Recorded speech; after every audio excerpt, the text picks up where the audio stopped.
Back here with another edition of our value series. Today we are doing quarterbacks. If you haven't checked out the running back and the wide receiver value videos, check those out on my channel. Make sure you hit that subscribe button. Tons of new content coming your guys' way all the time. Shorts, mock drafts, sleepers, bust, values, all that stuff. So hit that subscribe button. Stick around. If you have any questions or comments, leave them in the comment section down below. I'll respond to all comments. Hit that like button. Comments and likes really help out the algorithm, so I really appreciate it. Without further ado, though, let's talk these quarterback values. First up on our quarterback values is Justin Herbert, currently going as the quarterback 7 in drafts. I think Herbert's a great value considering he finished in 2021, as the quarterback 2 overall, averaging over 23 fantasy points per game. Last year, Herbert was a quarterback 11, although he was number 2 in passing yards in the entire NFL, and that's really impressive when you consider all that went wrong for Herbert. Broke his rib in week 2 and played the rest of the season basically hurt. Also lost his left tackle Rashawn Slater, who is really good very early on in the season. Also, Keenan Allen and Mike Williams both missed big chunks of the season. All of that contributes to those passing touchdowns coming down. He had 25 last year, 38 the year before. The reason that 25 number is just so low, his rookie year, we didn't even play the entire season. He threw 31 passing touchdowns. I really expect that passing touchdowns number to come up drastically. He gets an upgraded offensive coordinator, in my opinion, and with Kellen Moore from the Cowboys coming over, I think that's going to do wonders for Justin Herbert. Like I said, he'll have those guys back, Keenan Allen, Mike Williams. Even if they missed time, though, they drafted a number 1 first-round pick wide receiver. He wasn't number 1 overall. Obviously, he was just a first-round pick. Quentin Johnson, who I think is talented, has shown really well in camp this year. I think it gives Herbert that another option besides Eckler. So he's got 4 good passing options in the offense. I think they're going to throw the ball a lot. I think they're going to be able to protect Herbert better. I think his rushing production will go up as well. Last year with that rib injury, didn't really run the ball much after that. Basically saw the rushing numbers get cut in half from the year previously. Had over 300 yards and 3 rushing touchdowns in 2021. Had 147 this last year, 0 rushing touchdowns. That makes those numbers a lot nicer. And I think with those passing touchdowns coming up, Herbert's going to be a great value where he's currently going in drafts. And I expect a top 5 finish for Herbert this year. Next up in our values, Kirk Cousins, currently going as the quarterback 13.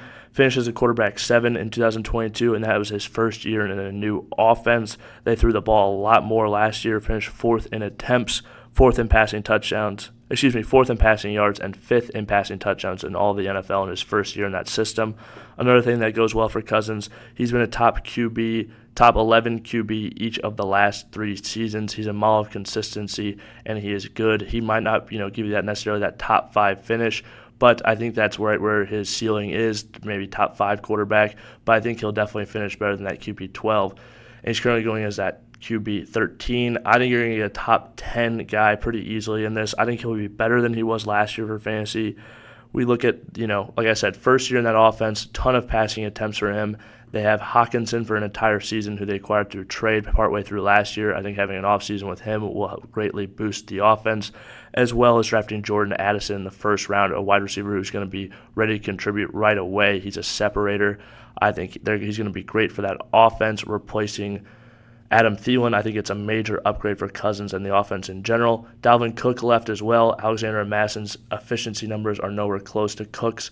I expect him to be slightly worse, and they might even lean on the passing game more around the red zone, which would be absolutely great for Cousins, which they already did last year as well. But expect 4,500 passing yards, 30 passing touchdowns from Cousins this year. I think he's going to be dependable. I think he's a great value where he's currently going. If you don't want to pay up for one of the top pieces, just take Cousins late, and you'll have a consistent fantasy producer. Last on this list, we have Geno Smith, currently going as a quarterback 15. He was a quarterback 5 in 2022 in a breakout campaign.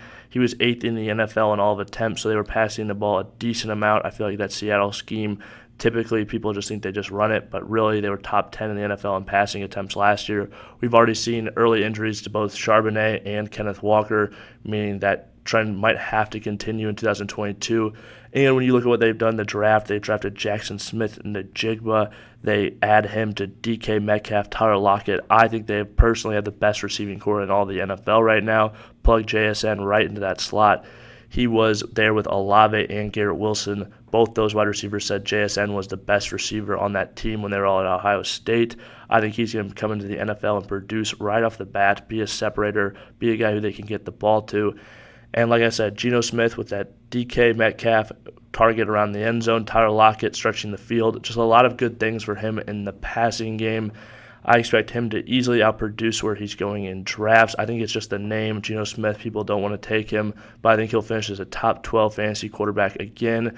And like I said, you don't have to take one of these top guys. You could bypass them and you could snag a Cousins. You could snag a Geno Smith later, a guy who's is probably going to finish as a top 12 quarterback. Even if they're not a world beater, you'll get consistent fantasy production at a cheap value later in your drafts.